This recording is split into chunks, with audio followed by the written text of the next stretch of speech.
This is a making of video for my latest short, Death Descends.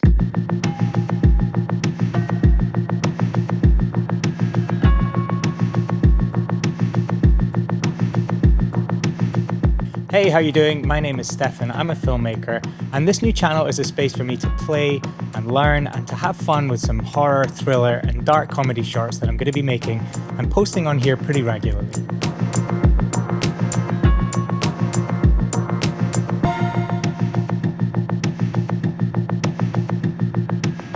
Camera is running. Death Descends started as a two-sentence horror. I love the two-sentence horror Reddit, and I started writing a bunch of them just for fun because I enjoyed the challenge of trying to make two sentences scary. And then I realized that they were a pretty great starting point for what I'm calling horror skits, where there's not a whole load of story, but just a fun horror gag, usually ending in a jump or a moment that scares you. So the origin of this horror skit was this two-sentence horror that I wrote.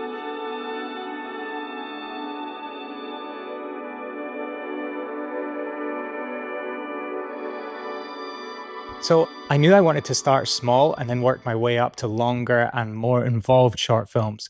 So this felt like a pretty good place to start. I'm also pretty interested in the Grim Reaper as a character, the facelessness and the attachment of a visual metaphor for death. And also in the context of this film, the ambiguity of the character. Is it a person? Is it something supernatural? We're just not sure. So I had my two-sentence horror and I had my horror villain. And then I just wrote a two-page script that just fleshed it out and left some room to build tension that led me to a woman watching a movie. And so then I had to figure out what the movie was. I've done a YouTube short on why I chose Metropolis. I'll link to it down below. But this is where the title came from, Death Descends.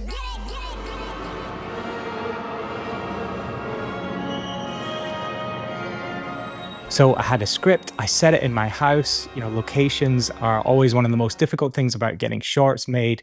So I knew I wanted to set it somewhere that I had access to. And now nothing left to do but get it done. We are a couple of days out from shooting the first short for the channel. It's going to be a two-sentence horror. And just about to walk through the shot list with the DOP Neil. We're in the space. It's pretty hard to imagine this space feeling scary in any way at all because it's really warm, really bright. But we're going to use our imaginations, we'll walk through the shots, we'll just get comfortable with everything, see what we can learn ahead of the shoot, and just hopefully set ourselves up for success.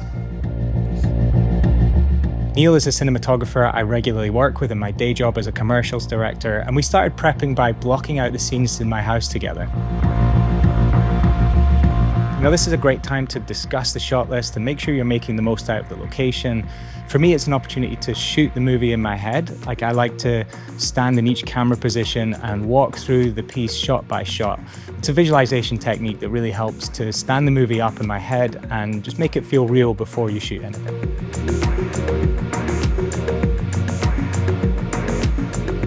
So then it was time to shoot. And I cast my friend Joni in the lead. We've worked together before and I knew that she would be perfect for this. I wanted to keep the team to an absolute bare minimum, just to keep it feeling relaxed and intimate and kind of stress-free.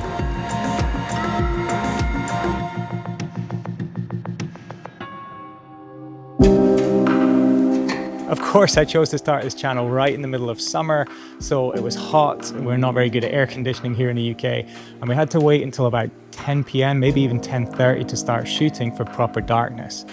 But once we were up and running, it was just so great to be working with Joni and with Neil to bring this thing to life.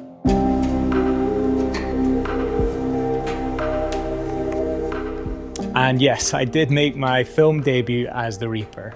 This is my moment. Thanks, Dax.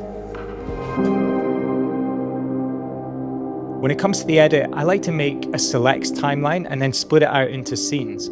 So I have every usable take in one place, and then I just clip out my favorite moments from each take, and then I move them onto a second track so that at a glance I know all of my favorite moments, and then I can start building the edit from those. One of the challenges I found with this edit was timing the action to the scene that was in the movie on the TV, because the movie she's watching has a constant musical soundtrack. So I couldn't just chop it up however suited me, because I would have had a bunch of breaks in the music.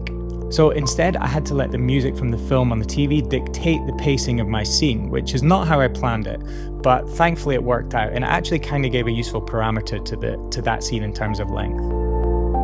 Pulling out the music and then building the sound design is one of my favorite parts of the process. So I used Audio Network to find music tracks to deliver on the tone and the feel that I had in mind for the film. I knew I wanted it to be very modern and contemporary with drones and atmosphere, but with some spikes that would emphasize some of the creepier moments in the film. There are some things I change about this, of course, I think there always will be. That's just part and parcel of being a filmmaker. But this is why I'm doing this, right? Like, to strengthen the sort of brain muscle that it takes to be a horror filmmaker and to get sharper and more experienced in making films and working with actors. So I'm noting this here to remind myself to carry these lessons into the next one so that they can just hopefully get better and better.